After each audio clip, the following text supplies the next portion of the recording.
Welcome to TBC news. Veerannapeta Gurramgattu ప్రాంతం వద్ద చిరుత సంచారం చేస్తున్న నేపథ్యంలో జిల్లా యంత్రాంగం అప్రమత్తంగా ఉంటూ నిరంతరం పర్యవేక్షణ చేస్తున్నట్లు జిల్లా కలెక్టర్ విజయేంద్రబోయి తెలిపారు. మంగళవారం జిల్లా కలెక్టర్ విజయేంద్రబోయి, ఎస్పీడీ జానకి, అటవీ, పోలీస్, మున్సిపల్ అధికారులతో కలిసి గుర్రంగట్టు గుట్ట ప్రాంతం సందర్శించి గుట్టపై కాలినడకన ఎక్కి గుర్రంగట్టు ప్రాంతం వద్ద చిరుతపులి సంచరించిన ప్రాంతం పర్యవేక్షించారు.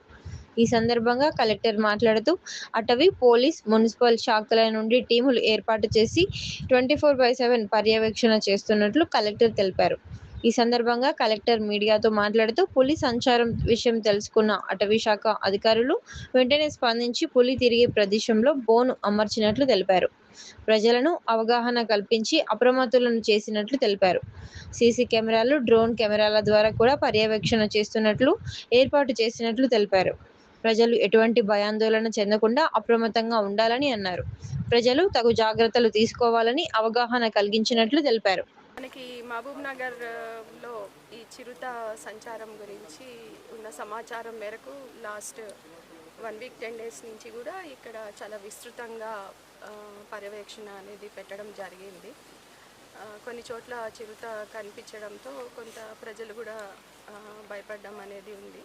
సో దాని గురించి మనకి అటవీ శాఖ, పోలీస్ శాఖ, తర్వాత మన మున్సిపల్ సిబ్బంది ఇట్లాగా అందరూ కూడా ఈ సర్చ్లో పార్టిసిపేట్ చేస్తున్నారు. టీమ్స్ ఫామ్ చేసి మనకి 24/7 టీమ్స్ ఇక్కడ తిరగడం, విస్తృతంగా తిరగడం అనేది జరుగుతుంది. మీరు చూస్తున్నారు, ఆ పైన కూడా గుహలు ఉన్నాయి. అక్కడ వరకు కూడా వెళ్ళి మన వాళ్ళు చాలా రెగ్యులర్గా వాచ్ చేయడం అనేది జరుగుతుంది.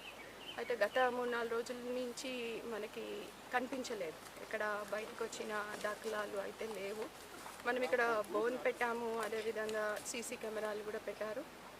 డ్రోన్తో కూడా ట్రై చేస్తున్నాము ఎక్కడైనా ఆనవాళ్ళు దొరుకుతుందా అని. బట్ ఎక్కడ కూడా ఏం కనిపించలేదు. కాబట్టి ప్రజలందరూ కొంత భయపడకుండా కొన్ని జాగ్రత్తలు తీసుకోవాలి మనకి కన్ఫర్మ్ అయ్యే వరకు. సో ఈవినింగ్లో అంటే ఒకళ్ళు బయటికి వెళ్ళడము, తర్వాత ఈ ప్రాంతానికి రాకుండా ఉండకపోవడము, తర్వాత మన పిల్లల్ని బయట వదిలేయడము, ఇట్లాగా జాగ్రత్తలు ఆల్రెడీ చెప్పున్నాం. ఆ జాగ్రత్తలు పాటించాలని చెప్పి కోరుతున్నాను.